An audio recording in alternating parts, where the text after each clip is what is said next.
మా birth story అసలు నా డెలివరీ ఎలా అయింది.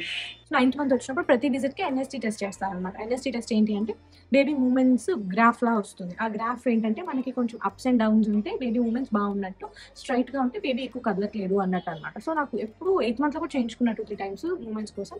సో, నాకు అంతా బానే ఉండేది. సో, ఈసారి ఏమైంది అంటే ట్యూస్‌డే ఎళ్ళినప్పుడు అంత అప్స్ అండ్ డౌన్స్ గ్రాఫ్ లేకుండే.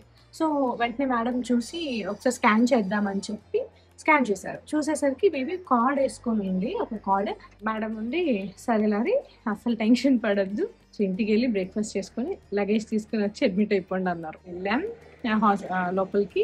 మేము 9:00కి రాహుకాలం వస్తుంది. అదొక్కటి అడిగాం 9 లోపల చేసేయండి అని చెప్పి. ఐ వాస్ జస్ట్ ఎక్సైటెడ్ అమ్మాయి పుడతదా? అబ్బాయి పుడతాడా? బికాజ్ నాకు అమ్మాయి కావాలి. I was super excited. దానొక్కదానికే తప్ప అసలు నాకు అసలు భయము, నీడులు ఏమి లేవు. అంత పెద్ద ఆపరేషన్ జరుగుతుంది ఏం లేదు. సో, అంతా స్టార్ట్ చేసుకున్నారు. వాళ్ళని 8:30కి వచ్చారు. నేను ఆఫీస్‌లో అరే 9 అయిపోద్దేమో అనుకున్నా.